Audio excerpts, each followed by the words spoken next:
আজ মামার ছেলের আইবুড়ো ভাত। আমি আগেই রেডি হয়ে নিয়েছি আর এইদিকে ভাইও রেডি হয়ে গেছে। আমি আর বৌদি মিলে খাওয়ার জায়গাটা সুন্দর করে সাজিয়ে দিলাম। আমার ভাইকে কেমন লাগছে অবশ্যই কমেন্টে জানিও। এর মধ্যেই অতিথিরাও আসতে শুরু করলো। ওরা খেতে বসে গেল আর আমরা এইদিকে আইবুড়ো ভাতের সব জিনিসপত্র গুছিয়ে নিচ্ছিলাম। তারপর শুরু হলো আশীর্বাদের পর্ব।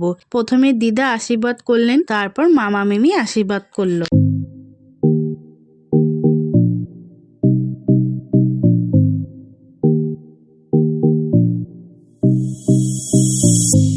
মাকে যেহেতু খাইয়ে দিতে হয় তাই মিমি ভাইকে খাইয়ে দিল। তারপর বাবা, মেসো, মাসি এক এক করে সকলেই আশীর্বাদ করলো।